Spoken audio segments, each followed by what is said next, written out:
Hi everyone, and welcome to another STEM lesson. In this lesson, Milk Makes Me Sick, students will be studying the enzyme lactase and the reaction it catalyzes in dairy products. Using glucose test strips, they will measure the level of glucose in the reaction mixture. This will give a direct measurement of the extent of the reaction. Students will notice the presence of glucose will alter the glucose test strip color. Some of the materials you may need will be hot water, a timer, lactate pills, glucose strips, test tubes, eyedroppers or medicine droppers, a marker to label everything,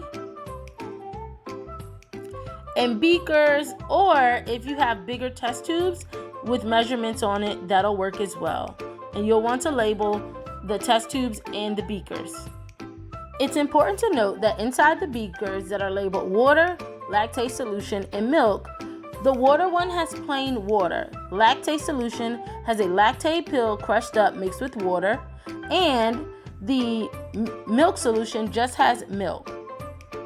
And in each of the test tubes labeled 1, 2, 3, and 4, you're going to put different variations of the milk, water, and lactase solution combinations. So in test tube number 1, students should put 30 drops of milk and 15 drops of plain water. In test tube 2, they should put 30 drops of milk, 10 drops of the lactase solution, and 5 drops of water.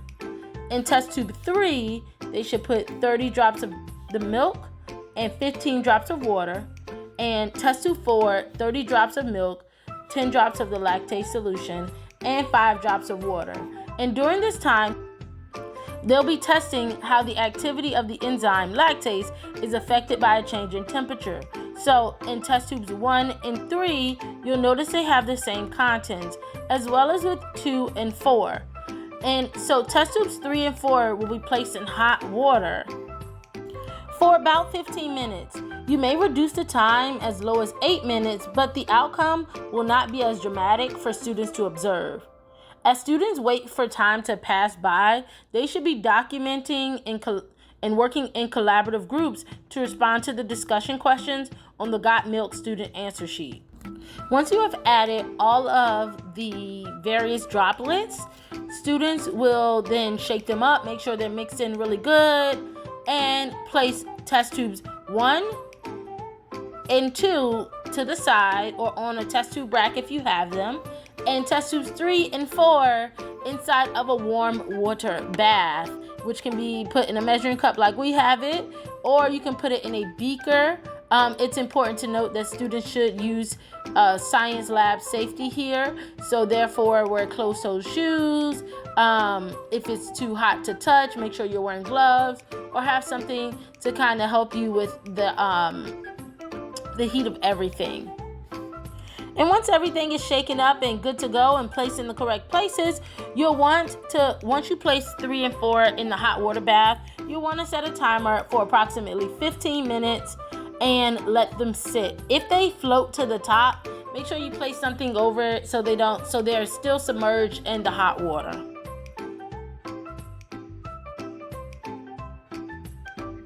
Alright, it's been 15 minutes, and students will remove test tubes 3 and 4 from the warm water bath using test tube tongs if they have them. We just pulled them out because our tops weren't submerged, and so we were able to touch them with no worries. Students will use glucose indicator strips to determine if there is glucose present in any of the solutions in the 4 test tubes. The glucose strips can be read using the color scale on the package to determine the amount of glucose present. And so what we did was we went ahead and put our glucose test strips into each one, and we closed it off and put it to the side for about 20 to 30 seconds. And so as you'll notice, we are shaking it up a little bit just to make sure everything is mixed in all well, good and dandy. In this case, our test strips measured for several other things, so it's important to note that whichever end your test strips are on, your glucose test strip is on, you want to make sure you put that end in first, so that's the end that gets the most milk or whatever the solution is. Awesome. So now once they're all in there, we have them clearly labeled so that we know which one to start with first. Number 1, we're going to take out, and you can see, oh, wait, we have adult fingers. These test tubes are not made for adult fingers, so we're struggling a little bit with that, but no worries, we got it out. And make sure we put the lid back on when we put it down.